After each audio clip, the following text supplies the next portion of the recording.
We hope you enjoy The Magician's Life is a Shadow play by Rachel Lawson. Blake Alexander sat alone, knowing it was his least favorite time of the year, and he was due for a visitation from his nemesis, and he didn't want him to see him not like that. His enemy would mock him again. He was feeling naked and weak. Now he wasn't sure how he would take him and his mockery. "Hello, Merlin. How's King Arthur going?" teased the man cruelly. "Lancelot, buzz off, you carrion fly," moaned back Blake. "I came to see you," said Lancelot, who was enjoying seeing his father like he was. "You've seen me, now go, boy," said Blake, hoping his enemy would leave. "Not before I give you something," said Lancelot seriously. "Get it over with, Lance," moaned Blake. Lance pulled an envelope out of his pocket. Blake felt sick. Lance handed it to Blake, saying, "I couldn't resist this. It looked so you." Blake knew he'd hate the message, and yet he opened the envelope. He threw up in his mouth when he saw what was in the envelope. He swallowed and said, "Thank you for the card," feeling worse.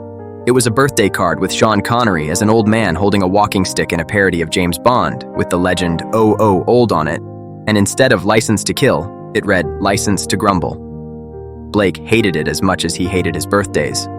Even though he was ancient, he felt its return as rubbing his nose in it, and his son always enjoyed reminding him of it. He knew it was a sore point with his father. "It's you to a T, it looks like you and grumbles like you," said Lance. Blake realized the man on the card was him, but he hated it. "Go away, boy, leave me be, I was thinking," Blake grumbled. "Not until I give you your gift," said Lance. "A gift? What is it, an old man's hat?" asked Blake, insulted. "No, of course not," scoffed Lance. "Then what?" asked Blake shortly.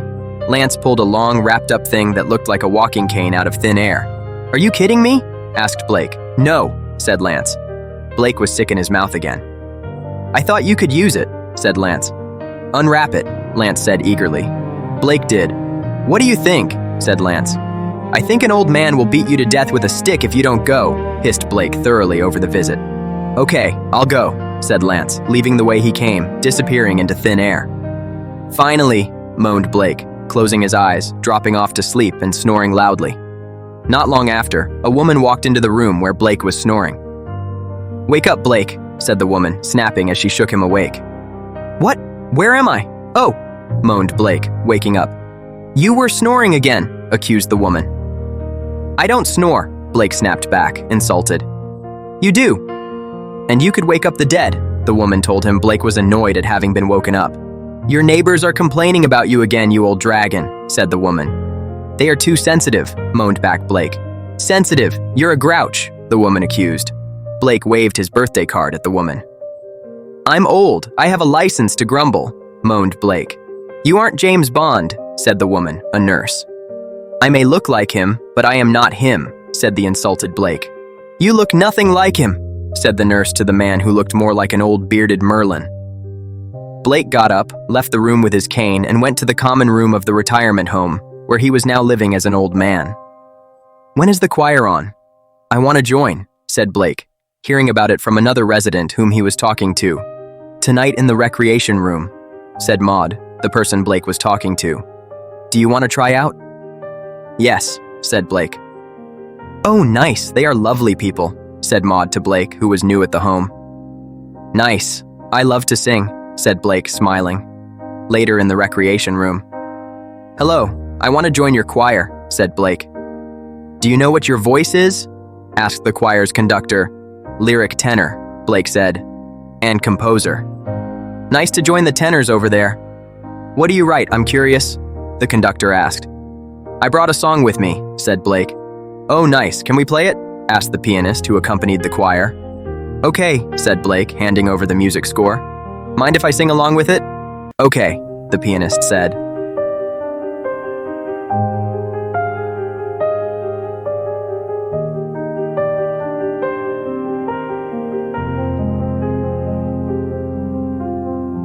Life is a shadow play. In it we are the shadow puppets performing our parts. As shadows we are merely seen as echoes of darkness and light. Things are never what they seem.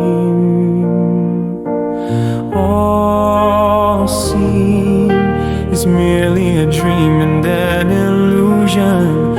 All you see and hear is a delusion.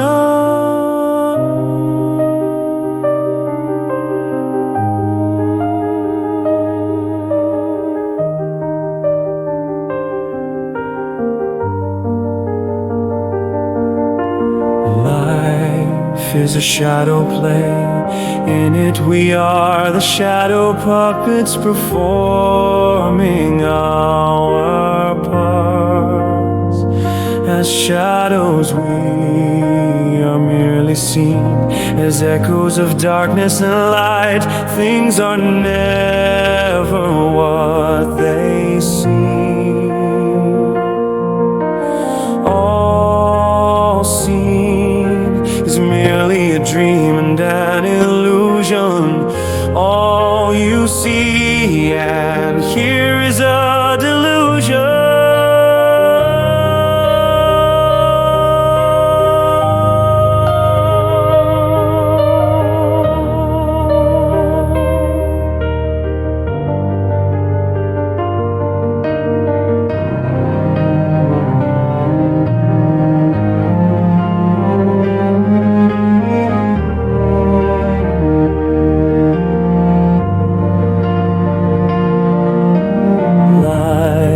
Is a shadow play. In it we are the shadow puppets performing our parts. As shadows we are merely seen as echoes of darkness and light. Things are never what they seem. All seen is merely a dream and an illusion. All you see and hear is a delusion.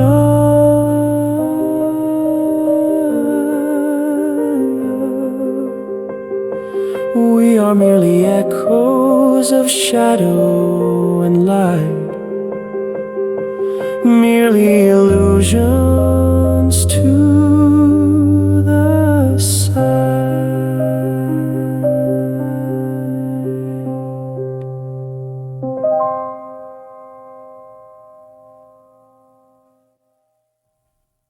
Sang Blake in his ethereal, light tenor voice. The listeners applauded. "I think we've found our new soloist," said the conductor. "Oh, nice," Blake said. "He's not that good," another tenor, Basil, protested. "He is really good. He can do everything but fly," an impressed fangirling soprano who was a little in love with Blake said. "I can fly," said Blake. "How?" asked Basil. "I just need to catch a plane like the rest of you," Blake said, smiling.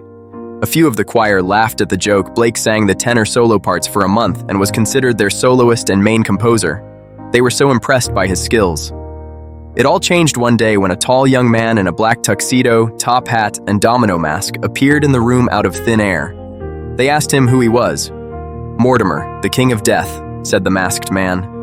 "Are you a magician?" asked the choir leader.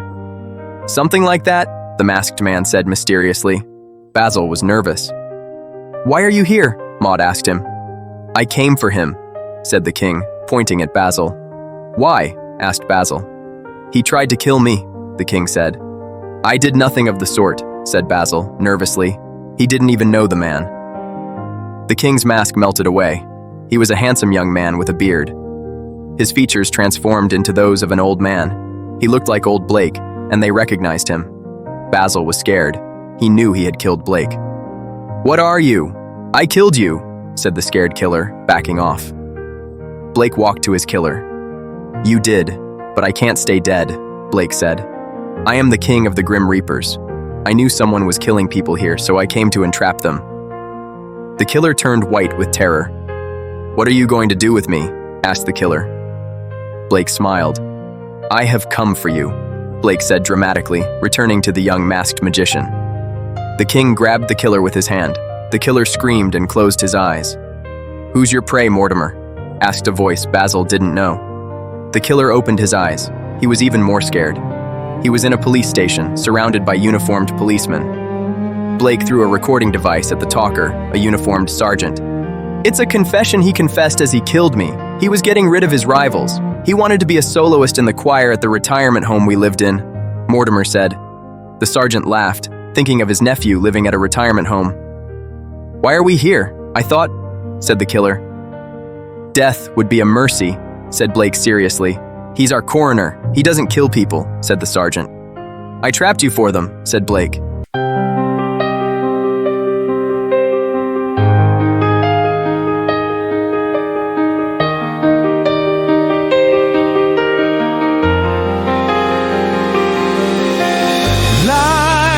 Is a shadow play. In it we are the shadow puppets performing our parts. As shadows we are merely seen as echoes of darkness and light. Things are never what they seem. All seen is merely a dream and an illusion. All you see and hear is a delusion.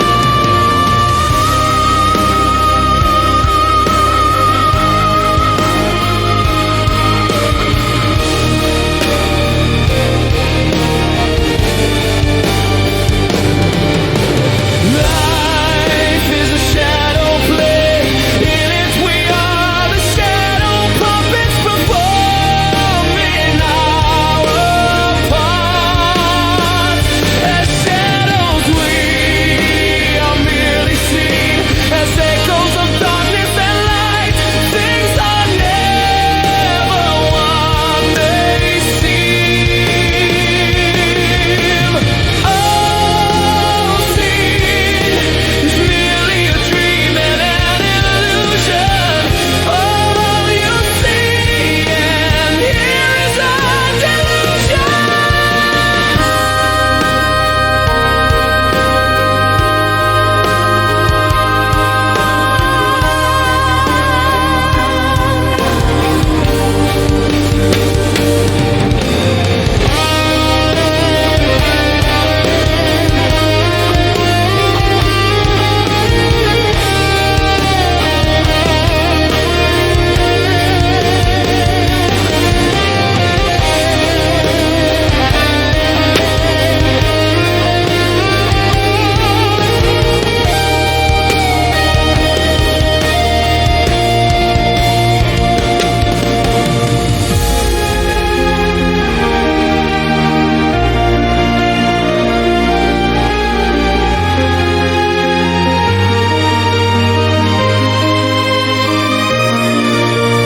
Life is a shadow play.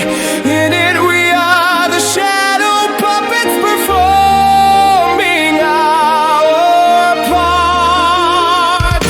As shadows we are merely seen as echoes of darkness.